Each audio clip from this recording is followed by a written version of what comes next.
Halo semuanya, kembali lagi dengan gue Jordi dari channel The Lazy Gadgets. Dan hari ini gue akan ngebawain news yang saya bilang antara minggu pertama dan minggu kedua jadi 1,5. Karena kemarin gue harus naikin news minggu pertama duluan, karena ada berita rumor tentang harga iPhone 12. Kalau kalian belum nonton silahkan langsung klik card di atas aja karena cukup menarik ya. Nanti gue akan bahas sedikit juga sih di bawah. Dan hari ini gue agak kelihatan capek sebenarnya karena gue juga abis, bener-bener energi gue abis buat ngebalesin DM-DM yang mempertanyakan masalah IG story yang lagi viral itu, di mana muka kalian itu bisa muncul di story semua orang. Nanti gue akan bahas juga sedikit lah tutorialnya. Dan tentu aja Lenovo Legion Gaming Phone karena ini menarik banget. Akhirnya kita kayak setidaknya udah kelihatan hampir komplit lah, kayak tinggal tunggu tanggal rilisnya. Jadi makanya berita news ini ada. Tapi sebelum itu, sponsor kita kali ini bukan Jordi Cari Duit. Gue bilang kan, sponsori diri sendiri sampai kalian dapat sponsor. Dan sponsor kali ini datang dari Joyceus, di mana Joyceus ini lagi mengadakan yang bisa bilang Ramadan Joyceus sale gitu di Lazada. Banyak banget barangnya yang bakal di sale. Salah satunya yang menarik buat gue adalah kabel 3-in-1 ini, di mana satu kabel kepala 3 dan itu bisa ngecas semua. Dan ada charger, ada 4 port. Ya kalau kalian ngikutin story The Lazy Gadgets pasti kalian tahu. Tapi salah satu yang paling menarik sebenarnya buat gue pribadi adalah Joy T1 ini. Sebuah TWS dari Joyceus yang sebenarnya kelihatan cukup gede dan harusnya bisa ngecas. Gue lagi nyoba-nyoba sih. Tapi ini cukup oke menurut gue. Nanti gue akan kasih full review. Gue ada terima 5-6 barang dari Joyceus sendiri. Nanti kalian tunggu aja video full reviewnya. Nanti kayak gimmick-gimmicknya itu, pokoknya dari hari ini udah bisa. Tapi Ramadan sale-nya kalau nggak salah besok. Jadi kayak, ya mungkin kalau kalian nonton besok ya tanggal 7 Mei gitu kan. Dan dia kayak bakal gimmick 77% off, voucher 17.000 dan segala macam. Nanti pokoknya linknya bakal gue taruh di bawah. Jadi kita akan langsung masuk ke berita yang pertama. Kita mulai dari Samsung Exynos 1000. Jadi ini rumor yang cukup menarik buat gue pribadi, karena kita tahu kan Exynos itu untuk GPU-nya kabarnya bakal bekerja sama dengan AMD. Dan ada rumor yang memperlihatkan bahwa ini nggak akan di Exynos 990 kan, kemarin prediksinya di 990 kan. Terus akhirnya ternyata dia di Exynos 1000, dan ini tuh untuk penerusnya S20. Jadi antara S21 dan S30 ini belum fix juga namanya, masih dipertanyakan karena kita tahu sendiri Note 20 kabar-kabarnya bakal pakai Exynos 992 yang kemarin udah gue bahas juga di berita. Dan dari hasil-hasil benchmarknya sendiri kalian bisa lihat perbandingan dari ini, namanya bakal di RDNA Exynos, dan bisa dibandingin sama Adreno 650. Itu untuk benchmark FPS score itu tinggi-tinggi banget. Tapi kita lagi ngomong FPS, kita belum ngomongin mungkin nanti masalah panas baterai dan segala macam. Tapi dari skor FPS ini tinggi banget. Yang kedua adalah desain dari Samsung Galaxy Z Flip 2. Gue tahu ini cukup cepat karena kita tahu Note 20 dan Fold 2 harusnya di akhir tahun ini kan. Kemarin udah dikonfirmasi juga dari Samsung. Cuman untuk desain Z Flip 2 ini sebenarnya lebih ke desain dari, ini kan dilipat nih, bagian sininya doang depannya, dimana kabarnya bakal pakai 3 kamera. Jadi 3 kamera ini ada 2 desain yang dipatenkan atau didaftarkan patennya. Yang pertama adalah layar kecilnya dan juga 3 kamera, dan layar kecilnya dan juga 3 kamera ke bawah. Ada keuntungan masing-masing, dimana kalau yang begini tuh kayak lebih kelihatan enak, simetris, tapi yang begini kalian tentu aja dapat layar secondary yang jauh lebih gede. Cuman ini masih paten, jadi masih ada kemungkinan buat nggak rilis, dan kita tahu sekali lagi Z Flip 2 itu masih lama banget.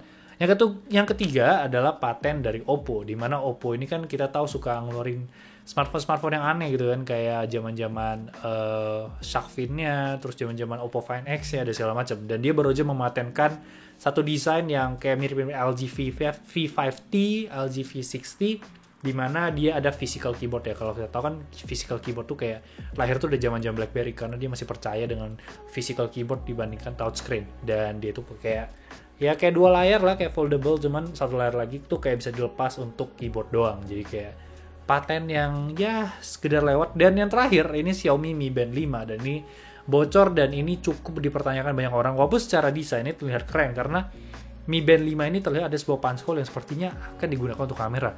Cuman dari pembahasan forum sendiri, ini gambarnya itu terlalu photoshoppy, kayak terlalu aneh dibandingkan backgroundnya itu kayak berbeda dan segala macam. Jadi kayak ini cuma leaks yang sekedar lewat. Tapi gimana menurut kalian kalau emang Xiaomi Mi Band 5 akan tampil seperti itu? Nah, kita lanjut ke Apple, dan di sini kayak gue ngebahas dikit dulu. Ini adalah fake AirPods. Ini kayak berita seru-seruan doang, karena ini harusnya gue taruh di Lazy Media kalau di Instagram gitu kan. Dimana ada seorang pengguna Twitter yang bernama AL333 Zai, jadi kayak agak norak gitu namanya. Dan sebenarnya akun Twitter dia udah kayak not ISIS. Gue nggak tahu dia delete apa dia diserang, di report dan segala macem. Dia membeli sebuah AirPods dari Amazon, dan harganya itu di 50 50 euro kalau nggak salah, 40, 30 euro, 50 euro. Pokoknya kalau dikonversikan ke Indonesia, itu di sekitar 940.000. Dia itu dari Dubai.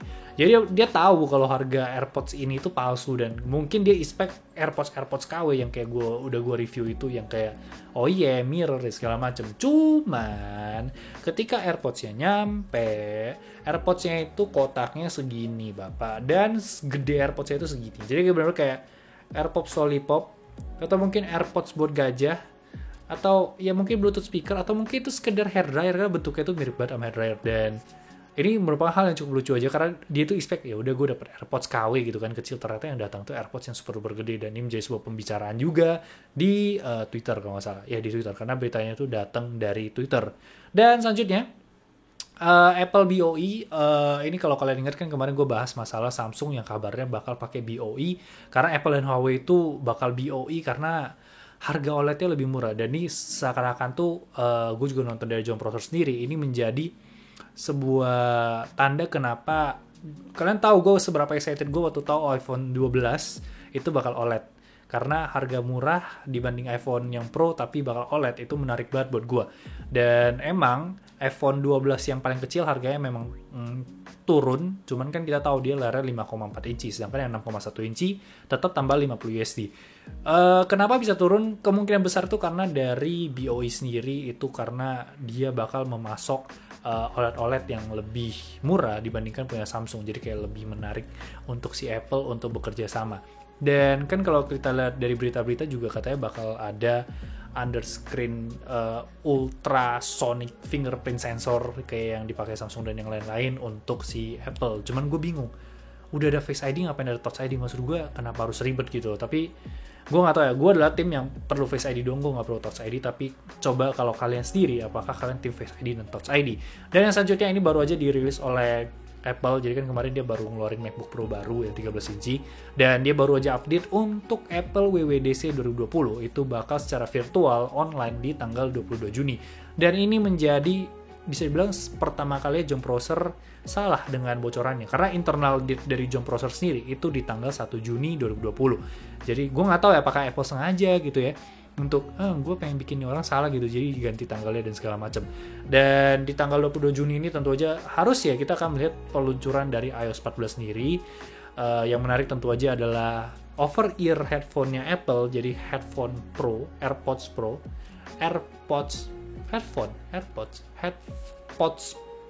headpods mungkin, dan juga AirTags, dan harusnya ada MacBook baru lagi. Dan tentu aja yang gue tungguin cuman headpods-nya itu, headphone yang katanya bakal magnetik, bisa ganti personal dan segala macam.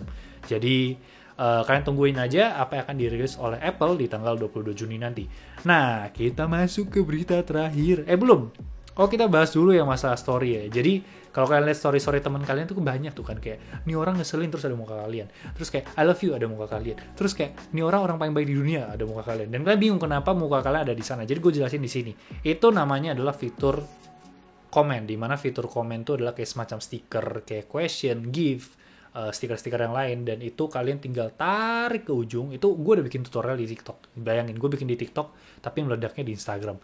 Tarik ke ujung dan itu akan memperlihatkan bulatan doang, nanti backgroundnya kalian samain aja warnanya. Nah dari sana siapapun yang mengklik story itu akan menampilkan muka yang klik. Jadi bukan gue sengaja taruh muka lo orang tuh di sana, tapi bener siapapun yang ngeklik story itu bakal ke sana. Jadi kayak gue bener capek karena banyak banget yang ngerasa gue nyerang dengan gue bilang ini fanboy akut, itu kayak inside joke gitu kan. Dan ngerasa kayak maksud lo apaan sih make muka gue, dan dia ngerasa gue publish tuh ke semua follower gue, padahal tuh cuman dia sendiri yang lihat. Jadi kalian jangan tertipu. Tapi buat kalian yang mau coba, sepertinya ada beberapa kendala, karena dari gue pribadi gue menemukan di personal gue dan juga The Lazy Gadget itu ada stiker si komen ini sendiri, sedangkan untuk The Lazy Media itu nggak ada sama sekali. Dan beberapa laporan yang 12.4.1 ya nggak salah, apa 12.4.5 iOS, seingat gue ada 2 orang itu menyatakan kalau dia nggak bisa pindahin si stikernya itu ke kanan, jadi kayak balik ke tengah. Dan satu lagi itu dari Android beberapa nggak ada. Jadi bener-bener nggak semua orang mendapatkan kesempatan untuk mencoba fitur ini gitu. Tapi ya kalian jangan baper gitu, itu kayak cuman seru-seruan doang lah. Nah yang terakhir kita bakal bahas Lenovo Legion Gaming Phone ya. Setelah 4 bulan kita disisa dengan teaser sedikit demi sedikit, akhirnya Lenovo dari XDA developer itu kayak mendapatkan kayak marketing videonya, dan marketing videonya itu kayak dipotong-potong memperlihatkan beberapa foto dan teaser dari Lenovo Legion. Kalau kita kemarin kan dapat kayak seberapa cepat charging speednya, terus dapat bundle apa aja, desainnya gimana, dan juga USB-C dan segala macam. Jadi ada beberapa hal yang dikonfirmasi. Yang pertama adalah 90 watts, ini kan standar ya for all, jadi bukan game number, jadi benar-benar wired 90 watt, standar for all system, jadi kemungkinan ada versi vanilla atau versi biasa dan versi pro. Dimana 90 watt ini belum diketahui apakah, karena USB-C-nya kan kalau kita ngomongin gaming phone kan selalu di samping dan di bawah. Jadi kita belum tahu apakah harus samping ataukah emang bawah juga bisa, atau harus dua-duanya dicolok biar dapat 90 watt, dan dia itu bisa mencapai 100% hanya dalam waktu 30 menit aja. Terus selain itu dia juga mengkonfirmasi kalau kapasitas baterai itu bakal di 5000 mAh, dan desain yang leak kemarin-kemarin itu sepertinya salah karena itu kan memperlihatkan Snapdragon 855, jadi mungkin udah cukup lama. Dan dari sini kita bisa melihat bahwa logo Lenovo itu tetap di belakang, jadi kayak RGB estetik itu tetap di belakang.